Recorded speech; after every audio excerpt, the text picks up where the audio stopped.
सगळे राजकीय लोक रस्त्यावर उतरले तर उतरल्यानंतर ते स्वतःही घाबरत होते ना नाव घ्यायला का कोण आहे यांचा आका म्हणजे हा का आत्तापासून हे सुरू नाही आहे. श्रीरामपूरमध्ये कुठलीही घटना झाली का त्याला यांचा आका सपोज धरू आपण एखाद्या गँगशी तो संबंधित होता आणि त्याला मारायला लावलं. अरे मारायला लावलं तर तिथं पाठवत असताना कोणतरी त्याला छुरी चाकू बंदूक काही एखादा रॉड काहीतरी असे हत्यार तर दिल ना. तिथं मारायला कोणी पाठवलं तर तिथं गेल्यानंतर त्यांनी तिथला टिपॉय का काय उचलला ते पोराच्या डोक्यात टाकला. पण त्या घटनेला फक्त राजकारण म्हणून इतकं गावभर बंद करायचं, गावाला वेटीस धरायचं, त्या पोराची बॉडीची विटंबना करायची, पोलीस स्टेशनला आणून ठेवायचं. अरे बापाचंच म्हणणं नव्हतं ना काय असं गँगवर झाला का त्याची सुपारी झाली असं बापाचंच म्हणणं नव्हतं काही. पण त्या माणसाला सुद्धा प्रेशराईज करणं का कुणाच तरी नाव घे, ह्या लोकांना फक्त राजकारण करायचं आहे. आणि कोण माझ्यासोबत फोटो काढतोय हे मी तर पाहू शकत नाही ना. एखाद्याने माझा फोटो सोबत काढला आणि तो कुठंतरी पोस्ट केला आणि त्यांनी कुठंतरी काही घटनेमध्ये तो आरोपी भेटला तर त्याला जबाबदार मला धरणार का तुम्ही?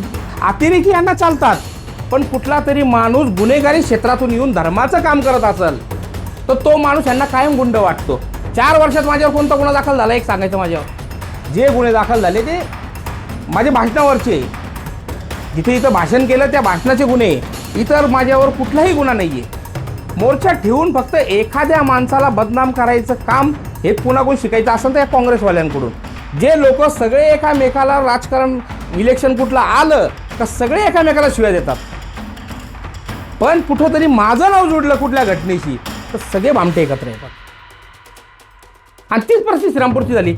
नायगावच्या नदीवर एका मातंग समाजाच्या पोराची हत्या झाली, मोका लागल्यानंतर त्यातल्या काही लोकांवर गोळीबार पण त्या श्रीरामपूरमध्ये झाला. त्याच्यावर आमदार बोलला का? आणि त्या केसमध्ये 8 ते 9 आरोपी केलेले, फक्त 2 आरोपी त्याच्यात अटक आहे. इतर आरोपी श्रीरामपूरमध्ये राहतात. मोक्यामधले 2-2 मोके त्यांच्यावर लागतात. आमदार बोलत नाही. फक्त आम्ही राजकारणमध्ये आलो आहे आणि कुठंतरी काही नसताना आम्ही स्टँड घेतला आहे. एवढे 48,000 मतदान आम्हाला पडलेले, ह्याला फिकर ही 2029ची नाही. आता काय झालं, ती जी घटना झाल्यावर त्या पोराच्या वडिलांनी मला कॉल केला पहिले तर, आणि ते वेळोवेळी काही त्यांच्यावर अडचण आली की ते मला कॉल करतात. काही घटना घडली तर मला घटना घडली आणि त्यांनी जे सांगितलं की माझ्या पोराला मारहाण झाली, मुंबईचे काही लोक आले मारहाण करताय, तर मला ते असं वाटलं किरकोळ हा वाद असेल. मी तेवढं सिरियस नाही घेतला. पण मी त्याच वेळेत DYSP साहेबांना फोन केला का त्या हॉटेलवर काहीतरी भांडणं चालू आहे, तिथं आपण जाऊन ते चेक करा. तर DYSP साहेब म्हणले तिथं पोलीस आमचे पोस्ट आहे. तर काही माझे सहकारी पोरं होते, मी त्यांना सांगितले की तिकडे जा हॉटेलवर चेक करा. तर तोपर्यंत त्या पोराला उचलून कामगार हॉस्पिटलला नेलं होतं. आणि ते पोरं कामगार हॉस्पिटलला पण आपले जे मुलं होते ते तिथं जाऊन त्यांना भेटले. पण थोड्या वेळाने काही 1-2 तासानंतर कळालं का मुलगा तो डेड झाल्यानंतर ते काय आता मारणारे कोण होते तर मला माहितीही नाही. पण दुसऱ्या दिवशी जेव्हा सगळं हे चालू झालं तर सगळे राजकीय लोक रस्त्यावर उतरले. तर उतरल्यानंतर ते स्वतःही घाबरत होते ना नाव घ्यायला का कोण आहे यांचा आका म्हणजे हा का आत्तापासून हे सुरू नाही आहे. श्रीरामपूरमध्ये कुठलीही घटना झाली का त्याला यांचा आका आमदारसारखा माणूस त्याच्या मागं पोलीस प्रोटेक्शन आहे ना. त्यांनी लोकांची दिशाभूल करण्यापेक्षा त्यांनी समाजाला सांगायला पाहिजे का ह्या माणसाचा ह्याच्यात हात आहे. FIR दाखल जेव्हा झाली तर FIR दाखल होत असताना त्याच्या वडिलांनी त्याच्यामध्ये कुठंही उल्लेख केला नाही का ह्या घटनेमध्ये कुठल्या गँगचा संबंध आहे. पूर्णपणे त्यांनी सांगितलं का ते पोरं रूमला थांबेल होते, खाली येताना त्यांनी ज्या वेळेस तिथं किचन बंद होता त्यांनी जेवण मागितलं आणि तिथं जेवण न दिल्यामुळे त्यांचे भांडणं झाले. सपोज धरू आपण एखाद्या गँगशी तो संबंधित होता आणि त्याला मारायला लावलं. अरे मारायला लावलं तर तिथं पाठवत असताना कोणतरी त्याला छुरी चाकू बंदूक काही एखादा रॉड काहीतरी असे हत्यार तर दिल ना. तिथं मारायला कोणी पाठवलं तर तिथं गेल्यानंतर त्यांनी तिथला टिपॉय का काय उचलला ते पोराच्या डोक्यात टाकला. अशी ती पूर्ण घटना आहे. पण एखादी घटना एखाद्या दुःखाचा डोंगर त्या माणसावर कोसळलेला आहे. आम्ही त्याच्यासोबत आहे. पण त्या घटनेला फक्त राजकारण म्हणून इतकं गावभर बंद करायचं, गावाला वेटीस धरायचं, त्या पोराची बॉडीची विटंबना करायची, पोलीस स्टेशनला आणून ठेवायचं. अरे बापाचंच म्हणणं नव्हतं ना काय असं गँगवर झाला का त्याची सुपारी झाली असं बापाचंच म्हणणं नव्हतं काही. पण त्या माणसाला सुद्धा प्रेशराईज करणं का कुणाच तरी नाव घे, ह्या लोकांना फक्त राजकारण करायचं आहे. अरे तिथं मोर्चात बसलेले लोक हसताय. ते एवढी वाईट घटना झालेली आहे, आमदार बसलाय, सगळे बसले, हसताय लोक मोर्चामध्ये. आणि त्या ठिकाणी मीही गेलो असतो, पण मी त्या दिवशी इथं नव्हतोच ना. नाही तर त्या मोर्चामध्ये मीही सहभाग झाला होतो. मी इथं नव्हतो त्या वडिलांना सांगेन मी मुंबईमध्ये आणि मला यायला उशीर झाला, मी तिथं नव्हतो त्या दिवशी. आणि माझं एक आपल्या सगळ्या मीडियाच्या माध्यमातून सर्वांना एकच म्हणणं आहे, जिथं आम्ही याच्यात आढळलं असन आमचं एक कॉल एक फोटो, अरे मोर्चामध्ये गेल्यानंतर मी ज्या ज्या ठिकाणी मोर्चाला जातो 20-30 हजार लोक त्या मोर्चामध्ये सहभाग घेतात आणि कोण माझ्यासोबत फोटो काढतोय हे मी तर पाहू शकत नाही ना. एखाद्याने माझा फोटो सोबत काढला आणि तो कुठंतरी पोस्ट केला आणि त्यांनी कुठंतरी काही घटनेमध्ये तो आरोपी भेटला तर त्याला जबाबदार मला धरणार का तुम्ही? अरे किती लोकांसोबत इथले अनेक नेते मोठे मोठे त्यांचेही फोटो आहेत आणि एका घटनेला फक्त केंद्रित करायचं. आता 4-5 दिवसापूर्वी इथं गोळीबार झाला, 8 दिवसापूर्वी गोळीबार जो झाला त्याच्यामध्ये गुड्डू यादवचा पुतण्याला गोळी लागली. गुड्डू यादव काँग्रेसच्या तिकिटावर नगरसेवकला उभा होता का नाही प्रभाग 12मधून, पण त्याच्याकडे आमदार गेला नाही. का नाही गेला? का ज्या पोरांनी गोळीबार केला ते काँग्रेस पोषित गुंड होते, ते हे काँग्रेसने पोसून ठेवलेले. त्या घटनेवर त्यांनी एक शब्द बोलला का? त्याच्या पहिले जगदनेशला 2 मुसलमानांनी चाकू मारला, त्या पोराची किडनी काढावं लागली, मातंग समाजात होता, त्याच्यावर आमदार बोलला का? का बोलत नाही? नायगावच्या नदीवर एका मातंग समाजाच्या पोराची हत्या झाली, मोका लागला, मोका लागल्यानंतर त्यातल्या काही लोकांवर गोळीबार पण या श्रीरामपूरमध्ये झाला, त्याच्यावर आमदार बोलला का? आणि त्या केसमध्ये 8 ते 9 आरोपी केलेले, फक्त 2 आरोपी त्याच्यात अटक आहे, इतर आरोपी श्रीरामपूरमध्ये राहतात. मोक्यामधले 2-2 मोके त्यांच्यावर लागतात, आमदार बोलत नाही. फक्त आम्ही राजकारणमध्ये आलोय आणि कुठंतरी काही नसताना आम्ही स्टँड घेतला आहे. एवढे 48,000 मतदान आम्हाला पडलेले, ह्याला फिकर ही 2029ची, म्हणून हे सगळा कारभार करतोय. जेव्हा मला पाकिस्तानवरून धमकी आली तर आज महाराष्ट्रभरामधून 80 ते 90 पोलीस स्टेशनला निवेदन गेले का यांना पोलीस प्रोटेक्शन द्या. रोज पेपरला बातम्या आहे बाहेरच्या, पण मला त्या प्रोटेक्शनचा काही संबंध नाही. पण एवढी मोठी घटना झाली त्याच्यावर बोलला का? लव जिहादचा कायदा बनला तर सर्वात पहिले विरोध करणारा हा आमदार आहे. बंटीसारख्या अतिरेक्याला सोबत मांडीला मांडी लावून प्रचार करणारा, ह्याला वाईट हे वाटलेलं आहे का बंटी जागीरदारची हत्या झाली आणि ह्यांना त्याच्यात आरोपी का नाही केलं? का बंटी याचा भाऊ आहे या आमदारचा, सगळा सपोर्ट याला तिने केला, करण ससायला सगळा सपोर्ट बंटी जागीरदारने केला. अतिरेकी यांना चालतात, पण कुठला तरी माणूस गुन्हेगारी क्षेत्रातून येऊन धर्माचं काम करत असेल तर तो माणूस यांना कायम गुंड वाटतो. 4 वर्षात माझ्यावर कोणता गुन्हा दाखल झाला एक सांगायचं? माझ्यावर 4 वर्षामध्ये माझ्यावर कुठलाही गुन्हा दाखल झाला नाही. जे गुन्हे दाखल झाले ते माझ्या भाषणावरचे, जिथे इथं भाषण केलं त्या भाषणाचे गुन्हे, इतर माझ्यावर कुठलाही गुन्हा नाही आहे. आणि तरीसुद्धा त्या घटनेचं कसं तरी गाव बरबंद करून, आता गोरगरीब लोक, भाजीपाले विकणारे लोक, त्यांच्या घरावर अशी परिस्थिती आज का जर इथं विकायला आले आणि आज विकलं तर त्यांच्या घरी संध्याकाळी खातील ते, त्या लोकांची जबरदस्ती दुकानं बंद करतात. आमदार गाडीवर फिरतोय आणि लोकांना दम देतोय. अरे लोकांनी जर सो इच्छेने बंद केले तर ते बंद करायला आमचाही पाठिंबा आहे, पण एखाद्याला दम द्यायचं, काहीतरी प्रेशर तयार करायचं, बेलापूरमध्ये जातं लोकांना तर दुकानं बंद करा असं नाही. लोकांनी स्वस्फूर्तीने बंद केले पाहिजे दुकानं. मोठ्या मोठ्या घटना घडतात तेव्हा बंद करत नाही. हा कुठलाही गँगवॉर झालेला नाही आहे, हा त्याच्या वडिलांचं म्हणणं आहे, तरीसुद्धा त्याच्या वडिलांवर प्रेशर करायचं काम चालू आहे. आणि काल पोलिसांनी तर हे घेतले, प्रेस घेऊन सांगितलं का ह्यामध्ये 3च आरोपी आहे. आणि आत्ता उद्या यांनी परत मोर्चा ठेवला. मोर्चा ठेवून फक्त एखाद्या माणसाला बदनाम करायचं काम हे कुणाकडून शिकायचं असेल तर या काँग्रेसवाल्यांकडून. जे लोक सगळे एकामेकाला, राजकारण इलेक्शन कुठलं आलं का सगळे एकामेकाला शिव्या देतात, पण कुठंतरी माझं नाव जोडलं कुठल्या घटनेशी तर सगळे भामटे एकत्र येतात. आणि तीच परिस्थिती श्रीरामपूरची झाली. आणि हे काही 8-10 मुंडके का यांना वाटते श्रीरामपूरचे मालक कसे, कुठे झालं का गाव बंद? मागच्या संक्रांतीच्या दिवशी गाव बंद. खरं तर यांच्यावर प्रशासनाने गुन्हे दाखल केले पाहिजे.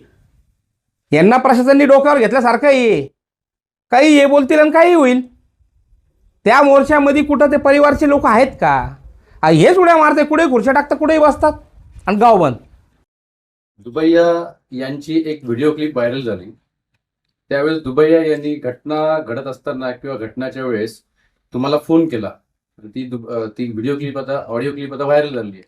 मग दुबैया जे आहे यांनी आपल्याला कॉल करण्याचं खरं कारण काय असू शकतं? आपली त्यांचे काही मैत्रीपूर्ण संबंध, आपले काही त्यांचे व्यावसायिक संबंध, आपल्याला फोन करण्याचं नेमकं कारण काय?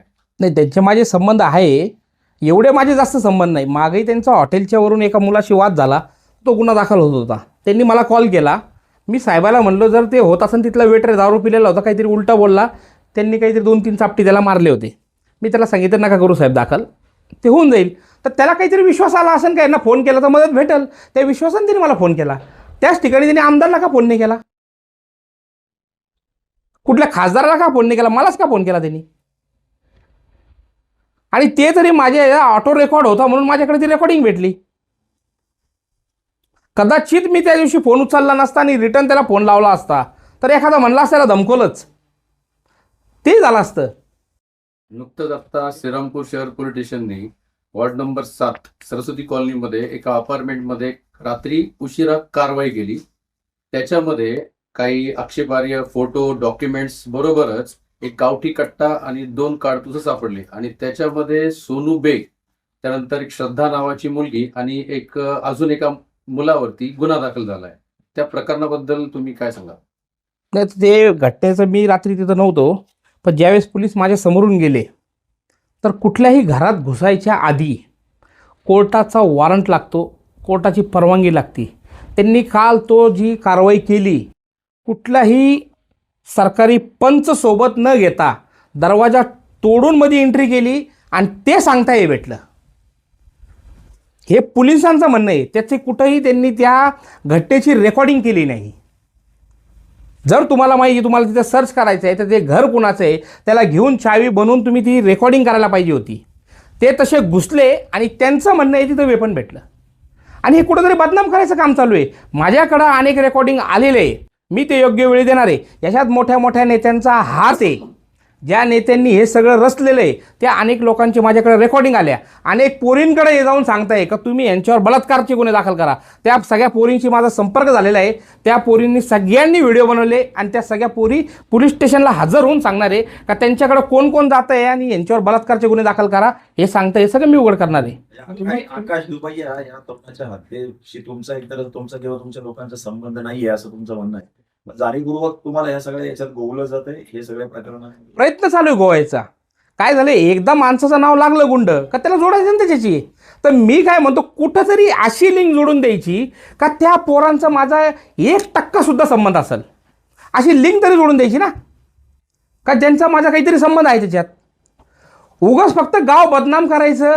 श्रीरामपूरमध्ये गुन्हेगारी वाढली. आज परिस्थिती बघा, इथून श्रीरामपूरच्या इथून पलीकडे जर पाहिलं वार्ड नंबर 2 मध्ये तर मोठ्या मोठ्या ट्रका तोडल्या जातात चोरीच्या. आणि जेवढे गाड्या चोरी होतात आपल्या जिल्ह्यामधले त्या ह्या वार्ड नंबर 2 मध्ये स्क्रॅपच्या माध्यमातून तोडायला येतात. त्याच्यावर आमदारला ते दिसत नाही. महाराष्ट्रभर गो हत्याबंदी कायदा आहे, सगळे कत्ली करणारे, गायाच्या कत्ली करणारे आमदार सोबत फिरतात, ते त्याला दिसत नाही. घटना हा चुकीची झालेली आहे आणि त्या दुबया परिवाराला आमचं समर्थन आहे. आणि जिथं त्यांना असं वाटन का आमची गरज पडल तर तिथं आम्ही निवेदनं देऊ आणि जिथं मोर्चे काढायचे असेल तिथं त्यांच्यासोबत जाऊ. त्या लोकांशी माझा कुठलाही संबंध नाहीये. तुम्ही शाल पांघरून बेग टोळी 2 नंबरचे धंदे करत असतात आरोप हेमंत ओगले करताय. हा, ते तर माझं मेन म्हणणे. एक पोलिसाची अशी रेड दाखवायची का ज्या 2 नंबर, एक तर माझे पोलीस माझ्याकडून हप्ते घेत असतील आणि तिथं जात नसतील, मग त्या पोलिसाला कारवाई केली पाहिजे. माझ्या माणसांवर, माझ्या परिवारच्या माणसावर एक गुन्हा असा दाखवायचा का कुठल्या तरी 2 नंबर धंद्याचा त्याच्यावर गुन्हा दाखल झाला, किंवा या आमदारांनी तिथं नेऊन दाखवायला पाहिजे हा धंदा याचा आहे. उगाच लोकांची दिशाभूल करायची नाही. माझे कुठलेही 2 नंबरचे धंदे चालत नाही. असं कुठेही आढळत असेल तर तुम्ही त्यांना विचारायला पाहिजे का कोणता धंदा यांचा आहे 2 नंबरचा, हा तू चलून दाखव. काल तुम्ही काँग्रेसच्या लोकांवरती जरी आरोप करत असला, मात्र काल शिंदे सेनेतलेच काही तुमचे सहकारी जे आहेत त्यांनी देखील थेट आरोप केलाय की हे जे हिंदुत्वाच्या नावाखाली सगळे गुंडांच्या टोळ्या तयार केल्या गेल्यात आणि हा बकासूर तयार झालाय असं नाही म्हणलं ना, पण त्यांनी नाव नाही घेतलं. मी काय म्हणतो, प्रत्येक माणसाने नाव घेतलं पाहिजे. हा बकासूर कोण, नुसतं कोड्यात कशाला ठेवतात? घाबरू नका कोणाला. न्यायव्यवस्था आहे श्रीरामपूरमध्ये, ती तुमच्या पाठीशी आहे ना. माझंही नाव घ्यायचं असेल तर डायरेक्ट नाव घ्या, घाबरता कशाला?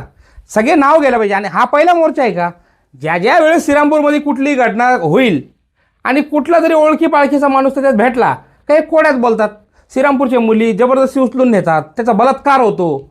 अरे एवढी मोगलाई माजली कोणाची? अरे एक तक्रार दाखवा ना, कोणतरी मुलगी समोर आणा. दिशाभूल करायचं काम आहे आणि नाव पण घेत नाही. कोण करतंय? आमदार आहे तू, तुझ्यामुळं तुला या श्रीरामपूर मतदारसंघ सुरक्षित ठेवायची जबाबदारी तुझ्यावर आहे. तू त्यांचे नाव घेतले पाहिजे. नाव का नाही घेत? टोळीचा सहभाग असू शकतो. अरे काहीतरी पुरावा दे. त्याच्यावर मानहानीचा दावा मी दाखल करणार आहे आमदारावर. त्याच्याकडे काही पुरावा असेल ते द्यावा. आणि मी पत्रकार म्हणून पत्रकारांना सगळ्यांना विनंती करतो की त्याला हा प्रश्न विचारा, ह्यांचा कोणता 2 नंबरचा धंदा चालू आहे ते दाखव. उद्या जो महामोर्चा निघतोय, सर्वपक्षीय सर्व नागरिक मोर्चा काढतायत, तुम्ही देखील त्या मोर्चात सहभागी होणार? ते आपण काय सगळे तेच एकच लोक येते आणि ते आरोपच आपल्यावर करणार आहे. उगाच मी गेलो म्हणजे ते काहीतरी बोलणार, मी काहीतरी बोलणार, लोक म्हणतील मोर्चाला खराब करण्यासाठी इथं आले. आणि मला आमंत्रण आलं तर मी जाईल. काल एक कारवाई झाली श्रामपूरमध्ये, गावठी घटना सापडला. त्यामध्ये सोनू जयप्रकाश बेग आणि त्यांच्या पत्नीचं आणखी एकाचं नाव आलं आणि त्यांचा संबंध तुमचे बंधू असल्याशी जोडला जातोय. आमदारांकडनं देखील आरोप होत आहे. नेमकं कसं बघताय इकडे? आता त्यांनी काही फाईल भेटली असं म्हणतात. तर एखाद्या लेडीज घरातली बाई आहे, तिची फाईल असेल, तिच्या नवऱ्याच्या नावाने तर कुणाच्या नावाला राहणार ती? आणि असे तर एक कॉन्फिडेन्शियली डॉक्युमेंट्स आहे. त्या घरात काय भेटतंय हे कॉन्फिडेन्शियली ठेवायला पाहिजे. पण कॉन्फिडेन्शियली न ठेवता तुम्हाला जे सांगायचं त्यांचं तात्पर्य आहे हे कुठेतरी बदनाम करायचे. त्याची बायको आहे, त्याचे डॉक्युमेंट असतील, हे काय सगळ्यांना सांगत फिरायचे का? तिचे काही डॉक्युमेंट असेल तर त्या घरामध्ये यांना जायचं, यांनी सर तिथं थांबून सरकारी पंचनामा करून त्या घरात घुसायला पाहिजे होतं. हत्यार कुठले भेटले नाही हा सगळा प्लॅन करून त्यात ठेवला गेला आहे. इतके दिवस हत्यारे भेटत नव्हते, अचानक हत्यारे भेटायला लागले. त्याला कुठेही अटक केलेली नाही, त्याला हजर केलेलं आहे. त्याच्यामध्ये जहागीरदार नावाचा पोरगा तो आमच्या घराची रेकी करत होता. त्यावेळेसचा तो वाद आहे असा ती तक्रार आहे. त्या वादातून ती जी केस झाली आणि त्याच्यात तो हजर झाला आहे. त्याला कुठल्याही पोलिसांनी अटक केली नाही. सागर बेग यांना जाणीवपूर्वक बदनाम करण्याचं षडयंत्र सुरू आहे. 100%. आता मी तुम्हाला पत्र देतो लगेच प्रिंट काढून. ज्या पठाण म्हणजे शाहरुख पठाणवर इथं गोळीबार झाला असं 1-1.5 वर्षापूर्वी एक केस झाली ज्याच्यात गोरख जेदेला अटक झाली.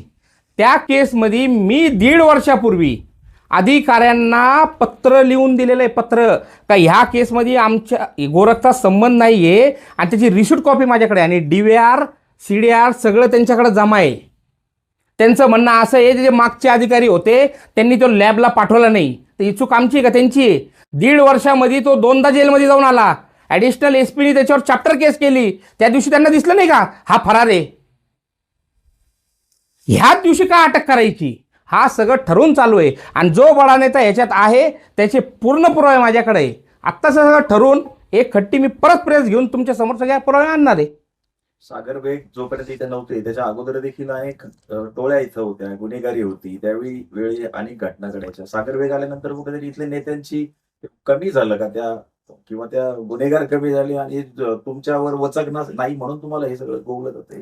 नाही, आता मी तेच सांगतो ना, माझे डायरेक्ट त्याच्याशी कोणत्या गुन्ह्याशी संबंध, मी म्हणतो मी 4 वर्ष 5 वर्ष झाले माझ्यावर कुठला गुन्हाच नाही दाखल झाला. आणि टोळी काय राहते मी तेच म्हणतो. काय लायसन्स देतो काय मी कोणाला? का माझ्या टोळीतला आहे आम्ही कोणाला परवानगी पत्र दिला का काय? का माझ्या टोळीतला आहे कुठलाही माणूस जोडायचा काय होतं का? ही बाकीची जी संख्या आहे, मी पडतोय मग आमच्या 8-10 लोक समाज म्हणून माझ्या मागं सगळे. मी आज हे जे मोर्चे करताय याच्यासाठी मी उद्या मोर्चा म्हणलो ना तर अर्धा श्रीरामपूर गोळा करून घेईल. आणि मला कुठल्याही ऑफिसमधून फोन यायची गरज नाही. आज सगळ्या सरकारमधल्या लोकांचे फोन येऊ राहिले मोर्चाला हजर व्हा. हा जो षडयंत्र आहे तो आमच्या सगळं लक्षात येतोय. आणि कुठल्याही टोळीशी माझा डायरेक्ट संबंध आला तर मला आरोपी करायला पाहिजे त्याच्यात. तुम्ही आरोपी डायरेक्ट मला करा. तुम्ही कुणाची वाट पाहतात? प्रशासन जरी असेल ती वाट पाहू नका. कुठंतरी तुम्ही चुकीचं करताय म्हणून मला आरोपी करता येत नाही तुम्हाला. नाही पण हे मग आमदार खासदार माझे खासदार किंवा माझे आमदार यांच्यावर दहशत आहे का? तुमचं नाव घेत नाही ते? अहो त्यांना माहीत असेल मी नाहीये. त्यांना माहीत असतं. आमदार खासदार काय? आता माझे खासदार लोखंडे साहेब तिथं होते. लोखंडे साहेबाला बॉडीगार्ड आहे. ते काय घाबरतील मला? आणि आम्ही एका पक्षातले ना. ते कशाला घाबरत? मी तेच सांगतो ना, लोखंडे साहेब तिथं होते, कांबळे साहेब तिथं होते. त्यांनी काय माझं नाव नाही घेतलं आणि त्यांच्यासमोर बाकीच्यांनीही कुणी नाव नाही घेतलं. ते फक्त श्रीरामपूरची गुन्हेगारी संपावा ह्यासाठी ते मोर्चामध्ये हजर होते. आणि आमचंही समर्थन आहे त्यांना. अशा मोर्चामध्ये गेला पाहिजे, गुन्हेगारी संपलीच पाहिजे. पण गुन्हेगारी फक्त हिंदू करतो हा नॅरेटिव्ह खोडला पाहिजे कुठंतरी. चित्ते आणि ओगले, आमदार ओगले, चित्ते आणि करण ससारे हे 11 जुलैच्या मर्डर केस नंतर 12 जुलैपासून श्रीरामपूर बंद करतायत. आणि ते पूर्णपणे रोज फिरून ते दुकानं व्यवसाय सगळे बंद करतायत. आणि याचबरोबर आमदारांनी असं पण एक स्टेटमेंट दिलं आहे की हिंदू धर्मरक्षकच हिंदू लोकांना त्रास देतोय, जो त्रास मुसलमानांना व्हायला पाहिजे तो हिंदू लोकांना होतोय. याकडे आपण काय बघतो? नाही, आता त्रास देतोय म्हणजे कोण देतोय? कोण हिंदू रक्षक? आता सगळ्यात मोठे तर प्रकाश चित्ते हिंदू रक्षक आहे श्रीरामपूरमधले. कुठेतरी सुपाऱ्या बंद झाल्या आमच्यामुळं, सगळे सुपाऱ्या बंद झाले आणि हे नाटकं सुरू झाले. इतके दिवस तर करणला शिवाय देत होता ना. अंजुमच्या बिल्डिंगचे कागदपत्र जी वेस्टर्न हाईट असेल, ते जे गोल्ड मार्केटची बिल्डिंग असेल, ह्या सगळ्या बिल्डिंगचे हप्ते खाऊन कोर्टामध्ये पिटिशन दाखल करून ठेवली आहे आणि ते अर्ज आम्ही दिले. अंजुम हा चुकीच्या पद्धतीने स्वीकृत नगरसेवक केला याचा अर्ज आम्ही दिलेला आहे. हा सगळा दुग्न आहे. अंजुमच नाही तर त्यांच्या पक्षाचे 3 लोक हे चुकीच्या पद्धतीने नगरसेवक झाले, याचे कागदपत्र मी तिथं दिलेले. ह्या सगळ्या गोष्टीचा रोष आहे. त्यांचे 3 नगरसेवक त्यात बाद होणार आहेत. चित्ते आणि आमदार ओगले यांचं म्हणणं असं आहे की सागर बेग यांनी आतापर्यंत कुठल्याही मुस्लिम गुन्हेगारांच्या विरुद्ध मुवमेंट राबवली नाही. मागची बंटीच्या ह्याच्यात मला वाटतं माझं नाव आलं एफ आय आरमध्ये, पोलिसांनी क्लीन चिट दिली. बंटी हिंदू असेल, मला असं वाटतं बंटी हिंदू असेल, पाप्या शेख हिंदू असेल, असं वाटतं. तो जागीरदार हिंदूच असेल, शाहरुख पठाण हिंदूच असेल असं मला वाटतंय. त्यात माझे नाव नाही आहे, पण आलं ते मला क्लीन चिट भेटलेली आहे. सगळे हिंदूच आहे मला असं वाटतंय. एकंदरीत आता तुम्ही शिवसेना शिंदे गटाचे मध्ये पक्षामध्ये आहात. उपमुख्यमंत्री एकनाथ शिंदेशी यावरून काही बोलणं झालं? कारण ज्या पद्धतीने हे सगळं सुरू आहे त्यामध्ये कुठेतरी कुठे तुमच्यावरच आरोप केले जात आहेत. काही त्यांच्याशी बोलणं झालं एकनाथ शिंदेशी की या प्रकरणात तुमचा सहभाग नसला किंवा ते देखील शिंदे गटाचे नेते आहेत, तुम्ही शिंदे गटात आहात, लोखंडे देखील शिंदे गटात आहेत, तुमच्यावर आरोप होत आहे. मग याबाबत तुमचं काही बोलणं झालंय ते का? पूर्वीपासून पक्षात काय राहतं, थोडे हेवेदावे राहतातच. त्या हेवेदावेतून हे होतं. फक्त लोखंडे साहेबांनी कांबळे साहेब माझ्या विरोधात नाही. हा चित्ते हा प्लॅन करू नये. चित्तेला कुठं काही पूर्वी काहीतरी त्याला पद होतं ना, सगळं गेलं. ही हिंदुत्वाच्या नावावर भामटेगिरी गेली म्हणून सगळं काढून घेतलं ना. आज स्टँड नाही राहिला, उभा झाला. 8,000 मतं पडले ना. सगळ्यांनी आम्ही ताकद लावली, काय लोकांनी मान्य केलं का? हे तर सगळ्यात मोठं दुखणं आहे ना. या श्रीरामपूर शहरामधून 12,000 मतं आहे मला, अपक्ष असताना. पण ह्या गुंडाला स्वीकारलं ना, श्रीरामपूरकरांनी स्वीकारलं गुंडाला. पण ह्या गुंडाला बदनाम कसं करायचं? गुंड गुंड गुंड. आता जसं नवले साहेबांनी प्रश्न केला, मुसलमानांना काय करत? आता मुसलमानाला मारत फिरू रस्त्यावर. नाही, पण पक्षातून कुठेतरी तुम्हाला सस्पेंड करावं, निलंबित करावं किंवा अकालपट्टी करावी हे मी पक्षातून तशीही मागणी करायला पाहिजे. जर आरोप आला तर पक्षाने काढून टाकायला पाहिजे ना. मी महाराष्ट्रभर सकल हिंदू समाजाच्या नावाखाली मोर्चे काढतो. पक्षाचा मी झेंडा वापरत नाही. पक्ष आहे, सोबत आहे. पक्षाचा आम्ही एक त्या लेवलपर्यंत काम करतो. पण आमचं मूळ काम हिंदुत्वाचं आहे. ज्या हिंदुत्वामुळे मी आज तुमच्या समोर बसलो आणि ज्या हिंदुत्वाच्या जोरावर मी महाराष्ट्रभर फिरतोय, त्या हिंदुत्वाचं काम मी सोडणार नाही. आणि ते मी सोडावा, ते मी बंद करावा, हे सगळे प्रयत्न आहेत. तुम्ही राजकारणात आहात आणि राजकारणामुळे श्रीरामपूरच्या गुन्हेगारांना पाठबळ करत असल्याचा आरोप देखील तुमच्या विरोधात करताय. मी तेच म्हणतो ना. आता जसं गोरख जेतेला उचलून टाकलं, 1.5 वर्षापूर्वी आम्ही तिथं दिली ना. मी आता सगळ्या पत्रकारांना नोटीस देतो ना ते आम्ही तिथं अर्ज दिलेला आहे, त्याची रिसिप्ट कॉपी आम्ही दिली ना, की आम्ही CCTV फुटेजमध्ये घरी आहोत आणि तिथं गुन्हा घडतोय. तुम्ही आम्हाला गोळी मारताना आमचा रोल दाखवताय, कसं शक्य होईल? आणि पोलीस म्हणतात मागचे जे अधिकारी होते त्यांनी तो लॅबला पाठवला नाही. आता याच्यात चूक आमची आहे का त्यांची आहे? श्रीरामपूरमध्ये जी गुन्हेगारी समोर येते आहे याला दोषी पोलीस आहेत का? आता पोलिसांनी जर असं वाटतंय त्यांना का गुन्हे घडताय आणि मी जबाबदार आहे, सगळ्यांवर मोके लावायला पाहिजे ना. कोणी थांबवलंय त्यांना? त्या लोकांवर कारवाई केली पाहिजे, मोके लावायला पाहिजे, MPD लावायला पाहिजे, तडीपार केलं पाहिजे. या सगळ्या गोष्टी करायला आता मी काय कुठल्या पदावर नाही आहे का माझ्या दहशतीमुळे पोलीस थांबतील? त्यांनी गुन्हे दाखल करायला पाहिजे सगळ्यांवर. मी मागं प्रेस घेऊन आपण सर्व होते, प्रेस घेऊन सांगितलं होतं कुठल्याही व्यापारीला, कुठल्याही माणसाला माझ्यामुळं त्रास होत असेल, माझ्यामुळं कोणी धमकवत असेल तर तुम्ही मला संपर्क करा. मी माझे सर्व नंबर त्या पेपरमध्ये जाहिरातमध्ये छापले होते. का तुम्ही मला डायरेक्ट संपर्क करा. तुम्हाला माझ्याकडून धमकी दिली, माझ्याकडून काही त्रास होत असेल, तुम्ही मला संपर्क करा. तुमच्या हिंदुत्वावर नेहमी प्रश्न विचारायचा आहे सागर बेगला कुठल्याही प्रकारचा पाठिंबा नसताना आज एवढी महाराष्ट्रभर म्हणा, जिल्हाभर म्हणा, नावलौकिक आणि तुम्हाला कामामध्ये हिंदुत्वाच्या तुम्ही आहे. मग सागर बेगला नेमकं मोठं कोणी केलंय? दहशतीने, गुंडगिरीने का हिंदुत्वाने? नाही, मला तर माझ्या कामाने मोठं केलं. बघा, माझ्यावर गुन्हे नव्हते मी असं सांगत नाही, माझ्यावर गुन्हे होते, निर्दोषी झालो. पण आजही काही पत्रकारांच्या म्हणजे आमची नाराजगी आहे त्यांच्यावर, ते काही शहानिशा करत नाही. गुन्ह्यांची आमची लिस्ट छापल्या जाते, पण किती त्याच्यात निर्दोष झाले, किती गुन्हे बाकी आहे, याची शहानिशा आपण पत्रकारांनी केली पाहिजे. 16 गुन्हे, 30 गुन्हे, 25 गुन्हे, अहो निर्दोष झाले, सगळे गुन्हे निर्दोष झाले ना. 2-4 गुन्हे राहिलेले आहे. किती गुन्हे आहेत एकूण तुमच्यावर? आता माझ्यावर 4 गुन्हे आहेत आणि पूर्वी दाखल असलेले एकूण गुन्हे? पुरा 18 गुन्हे होते. 14 गुन्ह्यामध्ये निर्दोष झाले. निर्दोष झालो. आता माझ्या भावावर 16 गुन्हे दाखवत आहे, 16 गुन्हे, 4च गुन्हे राहिलेत. म्हणजे समाजामध्ये काय होतं, जेव्हा कुठलाही पत्रकार छापत असेल आणि ते बातम्या जेव्हा समोर येतात, कुणी वाचत असेल, हे 16 गुन्हे, 20 गुन्हे आणि सगळ्यांचे गुन्हे एकत्र करतात, एकूण झाले 50 गुन्हे. पण ते समाजावर इम्पॅक्ट काय होतो त्याचा? पत्रकारांच्या बद्दल तुमची जी भूमिका आहे, आता सोशल मीडियात पण एक पोस्ट फिरली होती, पण पत्रकार जी मिळालेली माहिती आहे त्याच्यावरती आधारित बातमी प्रकाशित करतो. नाही, आमची- माहिती देणारी जी लोक असतात ती शासकीय यंत्रणेतली लोक आहेत. नाही, मग तीच आपण ती शहानिशा, मी तेच सांगतो ना. आता जसं किंवा त्यांनी दोघांपैकी कुणी जी माहिती दिली ती माहिती खरी मानून पत्रकार ते बातम्या देत असतात. त्यामध्ये पत्रकारांचं म्हणजे कोणी पण असेल, पत्रकारांचा व्यक्तिगत रोल आहे असं मला वाटत नाही. नाही, आता ऐका ना, 2 मिनटं साहेब, 2 मिनटं. आता जी आकाशची हत्या झाली, ऐका, आकाशची जी हत्या झाली, पहिल्या दिवसापासून पोर्टरमध्ये काय होतं, चाकू घुपसल्याने त्याची हत्या झाली, हे बरोबर आहे का? पण ही बातमी जर लोक समाजात जाती तर कुठंतरी आपली चूक होती का नाही? मी तुम्हाला नाही सांगत, मी आपल्या पत्रकार बांधवांना सांगतोय, ह्याच्यात कुठंतरी आपली चूक होती, आपण शहानिशा त्याची केली पाहिजे. माझ्या भावाला मी सरेंडर केलं, पोलीस स्टेशनला झाला, सरेंडर झालं, सगळे म्हणले सापळा रचून धरला, कोर्ट म्हणतो तो हजर झाला, आयो म्हणतो हजर झाला. मग अशा बातम्या लावून कशी समाजाची दिशाभूल करायचं काम आहे का नाही? मी एका कुठल्या माणसावर सांगत नाहीये. आणि जेव्हा काहीतरी चांगलं काम आम्ही करतो तर ते सगळे पत्रकार आमचे दाखवत नाही ना.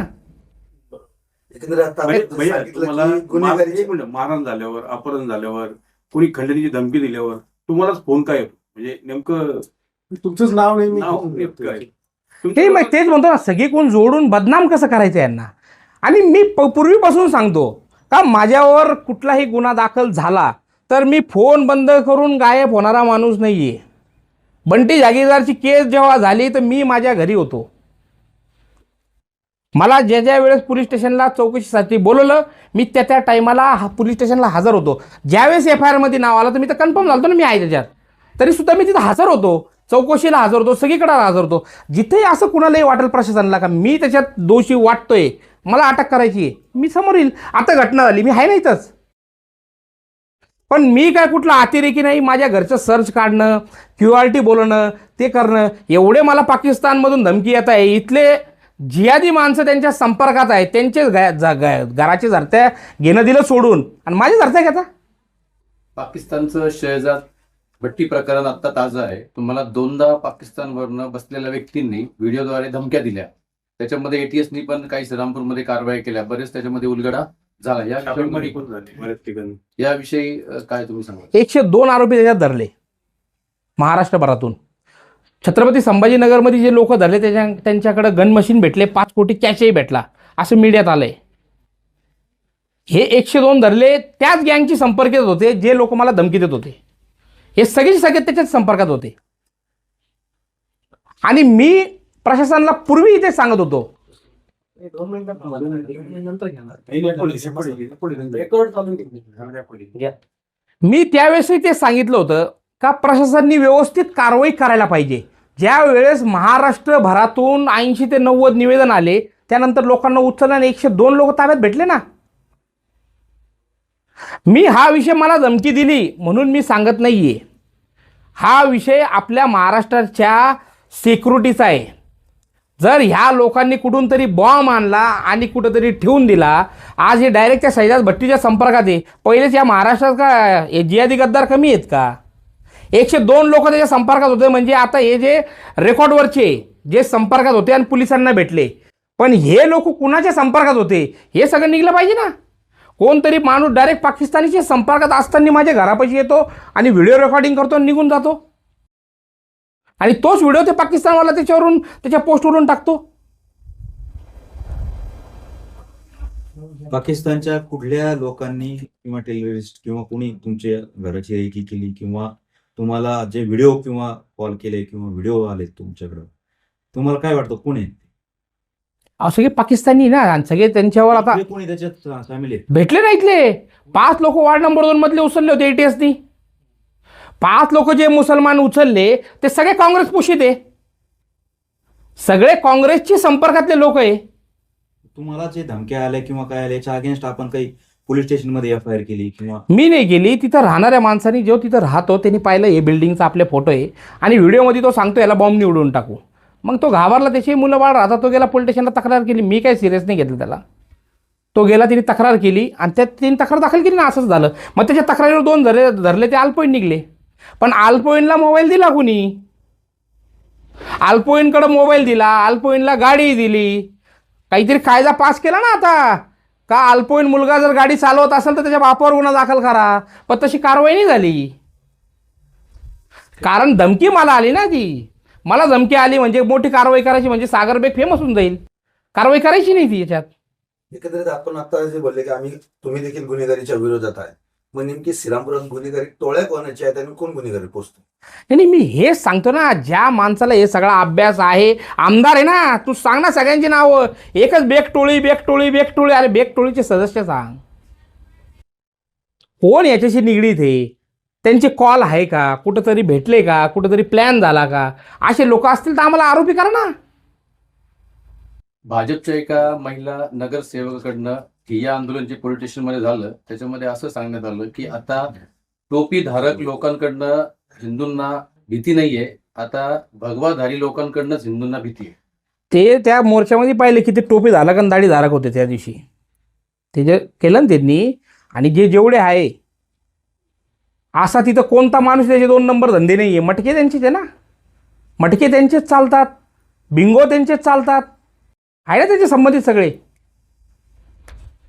हे 3 आरोपी जे पकडलेले आहेत यांचा तुमच्याशी काही संबंध आहे का किंवा काहीच संबंध नाही माझा. ही लोक कोण, काही पार्श्वभूमी तुम्ही म्हणजे आता याच्यात आरोप होते म्हणून त्यांची त्यातला पार्श्वभूमी एक शोधली? आरोपी तुमचा नातेवाईक आहे असं अहो, सांगितलं. नातेवाईक तो जय भीम, मी वाल्मिकी समाजाचा, कसा नातेवाईक करता माझा? पण काहीच परिचयाचे नाही आरोपी. अरे माझा मी म्हणतो ना, काय माझं त्याचं कुठंतरी काहीतरी आलं तर मला आरोपी करून टाका. गाव बंद आहे पूर्णपणे. आता उद्या मोर्चा आहे, गाव बंद आहे. या सर्व गोष्टीवरती आणि या सगळ्या आरोपावर आधी तुमची पुढील भूमिका नक्की काय?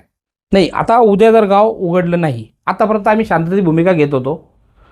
परत लोकांना आजही मी रस्त्यावर उतरून सगळं खोलायला लावलं असतं, पण लोकांना कुठंतरी असं वाटलं असतं का हे लोकांना जबरदस्ती यांचं नाव येऊ नये म्हणून हे ताकदीचा वापर करताय, म्हणून मी शांत बसलो. पण उद्या यांचा मोर्चा होऊन जाऊन द्या. मोर्चा झाल्यानंतर परत त्यांनी ती भूमिका घेतली तर त्याला विरोध करायला मी रस्त्यावर राहील. सगळे व्यापाऱ्यांना आम्ही भेटू आणि सांगू तुम्ही दुकानं उघडा, कुणाच्या भीतीला घाबरू नका. आमदार सारख्याला शोभतं का 2 व्हीलर फिरतो, लोकांना दम देतो, बंद कर बंद कर बंद कर, का जागिरी एक काय त्याची श्रीरामपूर? या सगळ्या प्रकरणावर एकच स्पष्टीकरण हवं, जे 3 आरोपी पकडलेले आहेत त्यांचा तुमचा काही संबंध आहे का, आणि हे 3 आरोपी कोण आहेत याची पार्श्वभूमी जाणून घेतली, कारण आरोप तुमच्यावर होते. आता याच्यामध्ये भाजपचा नेता आहे आपला श्रीरामपूरचा, त्याच्या रॅल्यामध्ये हे आहे 2 व्हीलरवर, करा तर त्याला पण आरोपी. 2 व्हीलरवर त्यासोबत राहिल्यावर आहे हेच आरोपी. ह्या आरोपी मधला जो जाधव आहे ना, 2 व्हीलर रॅली, त्याच्या मागं तो ते भाजपमध्ये हे आता का भाजपमध्ये आहे. जाब काय त्यांचं? सगळं व्हिडिओ देतो ना तुम्हाला.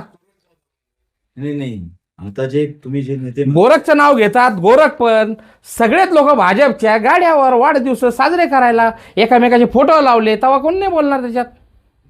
सगळ्यांवर कारवाई करायला पाहिजे ना. आता गोरखवर पण केली तर त्याच्यासोबत गाडीवर जो फिरत होता, जो ताकद देत होता, त्याला पण झाली पाहिजे कारवाई. ते भाजपची लोक ताकद देतात आरोपी आहे ना सोबत. मग सोबत म्हणजे आता तसं नाही राहत, कोण माणूस काय गुन्हा करणार आहे. तुम्ही सोबत 2 व्हीलर पडले, त्यांनी गुन्हा केला, तो जबाबदार राहतो का? जसं मला कोणी जबाबदार धरत असेल तर जेवढे लोक अशा याच्यात सोबत दिसले असन, ज्याचे याचे फोटो असन, प्रत्येकावर कारवाई करा ना. आता प्रकाश चित्ते, अर्जुन दाभाडे सोबत फिरत नव्हते, रात्रंदिवस होते ना. अर्जुन दाभाड्यावर 2 मोके, मग प्रकाश चित्तेलाही मोक्यामध्ये अटक केली पाहिजे की नाही? म्हणजे आमच्या सोबत राहणारा माणूस हा गुंड होतो, तुमच्या सोबत राहणारा माणूस सुशिक्षित होतो काय?